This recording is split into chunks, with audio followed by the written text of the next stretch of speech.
Hablar con Raúl Romero, él es sociólogo y latinoamericanista, quien está hoy con nosotros. Raúl, buenas noches. Julio, muy buenas noches, un gusto saludarte a ti y a todo tu auditorio.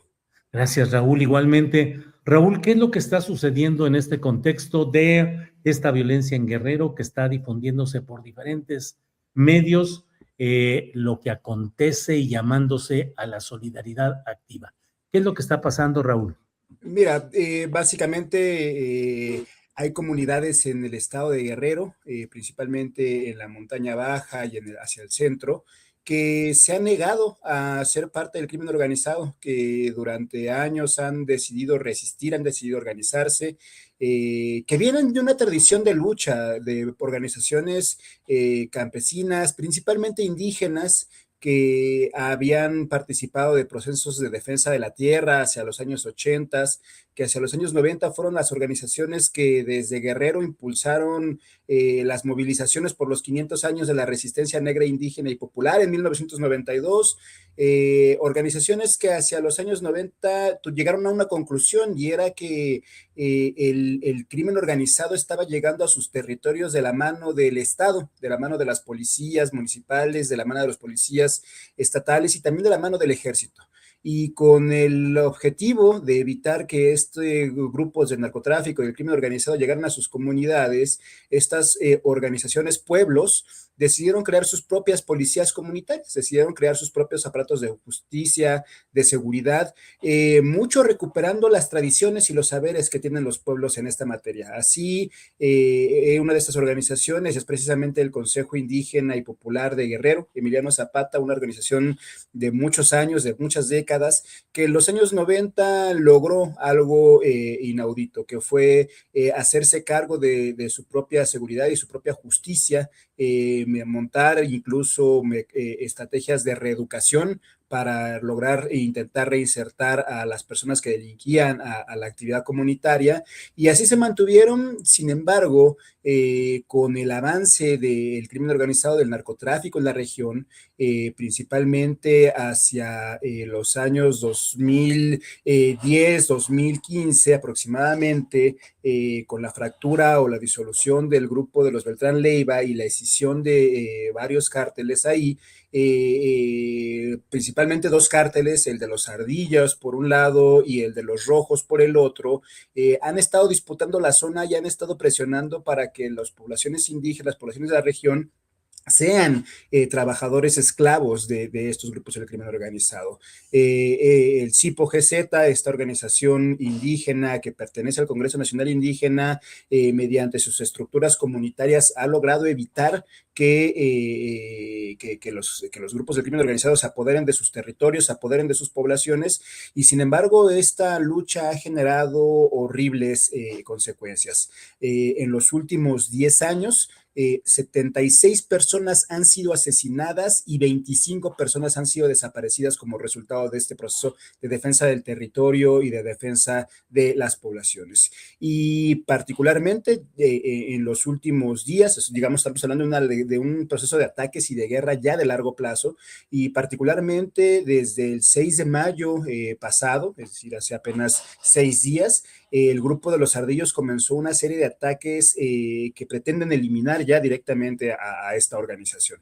Es un ataque con metralletas, con armas de alto calibre, con drones, han incendiado casas, han incendiado escuelas, han desplazado ya aproximadamente a 1,000 familias de sus lugares de origen, quienes se encuentran en este momento refugiadas en las montañas, en las barrancas, principalmente de las comunidades de Tula, de Xicotlán, de Acahuehuetlán y de Alcozacán, que son las comunidades que están siendo principalmente afectadas, ¿no? El CIPO-EZ desde el 6 de mayo ha hecho las denuncias, y hasta el día de hoy ni el gobierno estatal ni el gobierno federal han llegado a la zona, y la vida de nuestros compañeros y nuestras compañeras está en riesgo. Tememos mucho por lo que está sucediendo allá, nos preocupa mucho, y sobre todo nos preocupa mucho este dejar hacer por parte de las autoridades, que es lamentable y que no solo expone la vida de nuestros compañeros, sino que habla de una colusión y de una complicidad con estos grupos del crimen organizado.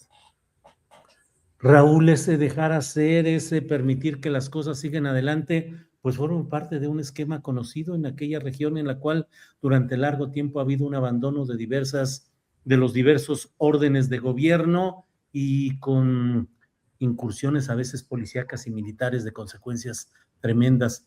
En la actual administración de la gobernadora Evelyn Salgado y las instancias del gobierno federal morenista de origen, no ha habido la escucha, no ha habido la atención.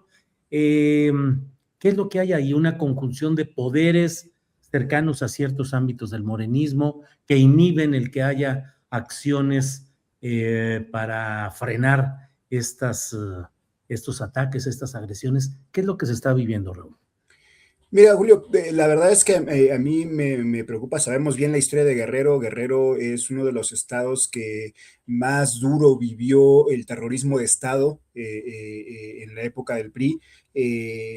Conocemos la historia de Rubén Figueroa, ¿no? Personaje que prácticamente se impuso como cacique en el Estado, utilizando el aparato de Estado, utilizando militares, utilizando policías y siendo un salvaje represor de los pueblos en resistencia, de las organizaciones en resistencia, de los líderes y organizadores comunitarios.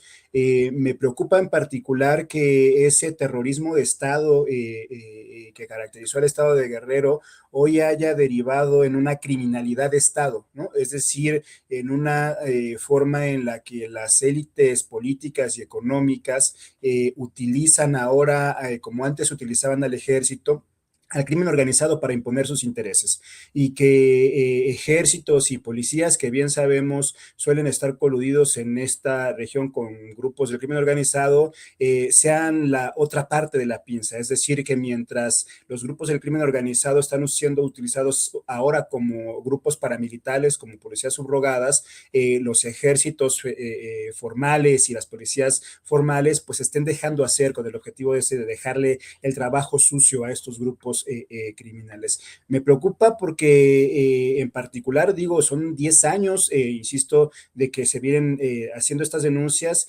En 2022, propios campesinos indígenas del CIPOG retuvieron en alguna carretera al presidente López Obrador, le pidieron que interviniera, le pidieron que garantizara paz en el territorio y no lo logró. Y me parece que justo lo que estamos viendo en el estado de Guerrero es lo que estamos viendo también en otros estados de la República, donde el pragmatismo de querer ganar a costa de lo que sea los llevó al partido gobernante a aliarse con sectores, personas de dudosa procedencia que están dispuestos a aliarse con quien sea con tal de mantener el poder y el control en los estados. En los últimos meses hemos sabido o hemos constatado, hemos comprobado las hipótesis que ya se mencionábamos desde hace algunos años, en donde, por ejemplo, empresas mineras utilizaban al crimen organizado para mantener el control del territorio, para hacer una política de limpieza social, para garantizar el despojo, y me parece que no es la única forma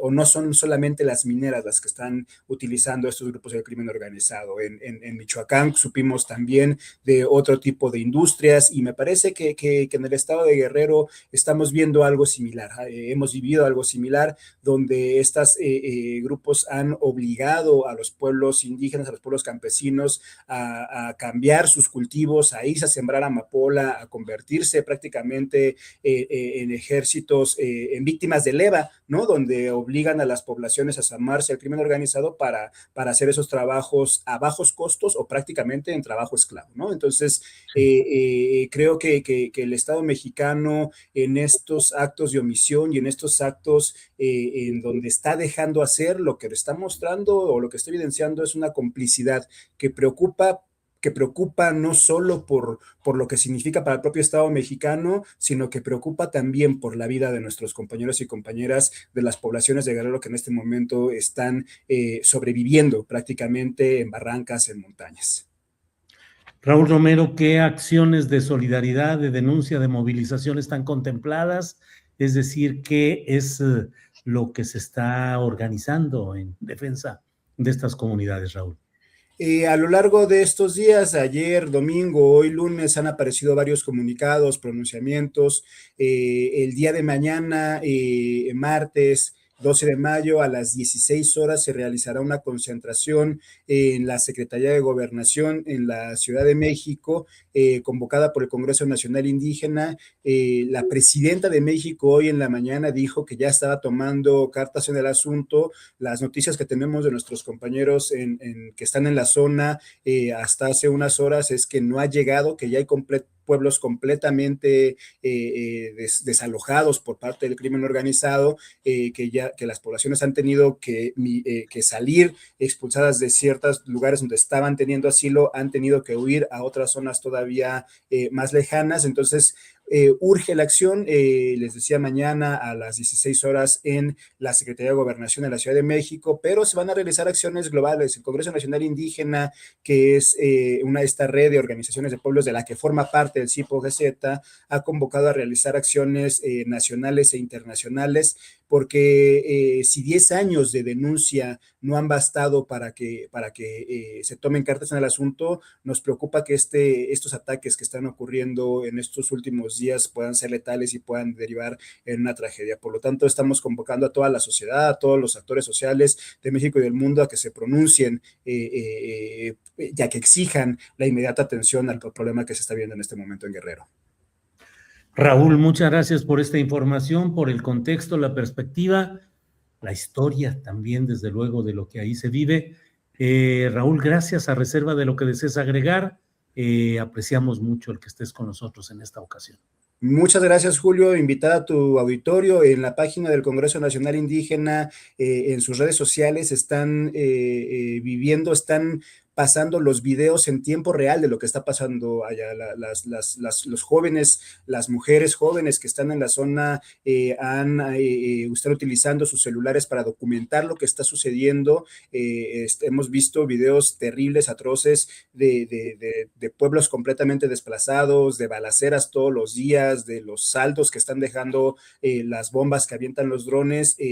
No se trata, no es un grupo de derecha, no es ningún grupo agente internacional buscando golpear al gobierno, sino es un pueblo que está jugándose la vida en este momento y que urge voltear a ver y empatizar con ellos. Invitarlos a todo tu auditorio a que sigan esas noticias en las redes sociales del Congreso Nacional Indígena. Gracias, Raúl. Justamente mañana en el programa de 1 a 3 tendremos una entrevista con un representante, un miembro del Consejo Indígena y Popular, Emiliano Zapata, y estamos atentos también a lo que transmite Radio Zapote, además de lo que tú nos has dicho, Raúl. Así es que gracias y seguimos atentos a todo esto. Muchas gracias, Julio, que estés muy bien. Sí, desde luego. Gracias, Raúl. Hasta pronto. Hasta pronto. Hasta luego.